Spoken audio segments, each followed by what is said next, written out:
গোলশের কৈতারা গ্রামে পরম পিতা শ্রী শ্রী ঠাকুর অনুকূল চন্দ্রের সৎসঙ্গ কেন্দ্রে বস্ত্র উপহার দিয়ে নারী সম্মাননা।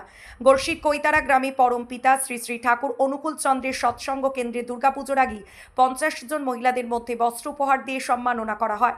পুজোতে যাতে নতুন বস্ত্র পরে সকলে ঠাকুর দর্শন, পূজা অর্চনা সহ সকলের মুখে হাসি ফোটাতে এই মহৎ উদ্যোগ। এই বস্ত্র পেয়ে সকলের মুখে হাসি ও খুশির উচ্ছ্বাস। অনুষ্ঠানকে গৌরবময় করতে উপস্থিত ছিলেন সৎসঙ্গ কেন্দ্রের সভাপতি ঋত্বিক জলধর হালদার মহাশয়, সভাপতি শ্রীপদ ভট্টাচার্য, গৌতম সাঁতরা, পার্থ লাহা, রাজকুমার সামন্ত, বিদিশা রায় সহ আরও গুণীজনেরা।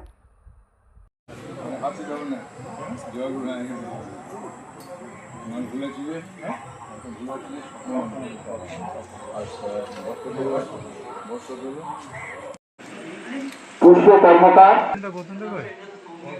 সান্ত্বনা দিয়ে রাজকুমার সামন্ত বস্ত্র উপহার দিলেন। এরপর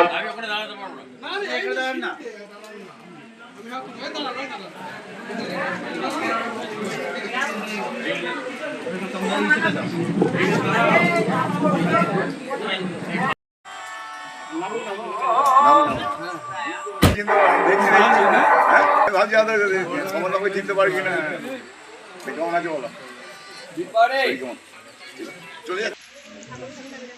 দাদা এইদিকে এলে ভালো হয়, মায়েরা বসে আছে তো। কি কর্মসূচি আছে?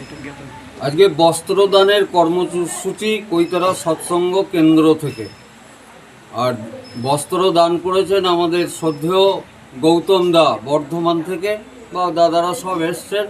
এখানে দুস্থ মানুষদের মধ্যে 50খানা বস্ত্র দান করা হবে, সেই উপলক্ষে আজকের এই অনুষ্ঠান। এটা কোন জায়গা? এটা কৈতারা। এটা কি প্রতি বছরই আপনারা করে থাকেন? না, এটা প্রথম বৎসর হচ্ছে। এই চিন্তা ভাবনাটা এলো কেন আপনাদের মনে? এই গুরু ভাইদের মধ্যে হঠাৎ করে এসছে যে একটু দেওয়া দরকার, সামনে পুজো আসছে তো, সেই উপলক্ষে যারা পড়তে পারে না একটু নতুন কাপড় পরবে, একটু আনন্দ পাবে, আবার গুরুকেও স্মরণ করতে পারবে যে না ঠাকুর অনুকূল চন্দ্রের শিষ্যরা দিয়েছে, সেই হিসেবেই একটু। সমাজে কি বার্তা দিতে চাইছেন এর থেকে? সমাজে বার্তা দিয়ে ঠাকুর অনুকূল চন্দ্রের যে আদর্শটা সকলের মাথায় ঢুকুক, এছাড়া আর বাঁচার কোনো পথ নাই। দেশের যা দুর্দিন আরম্ভ হয়েছে, ঠাকুর অনুকূল চন্দ্র বাঁচাবার রাস্তা আমাদেরকে দিয়েছেন।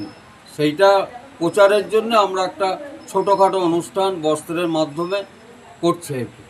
আপনার নাম, পরিচয়? আমার নাম জলধর হালদার, কৈতারা সৎসঙ্গের সভাপতি ঋত্বিক। আমি আনন্দের জোয়ার নেমে আসবে এবং তারা প্রেরণা পাবে এবং তারা এই মন্দিরে সবাই দলে দলে ছুটে আসবে, যাতে প্রতি বছর এই অনুষ্ঠানটি হয়।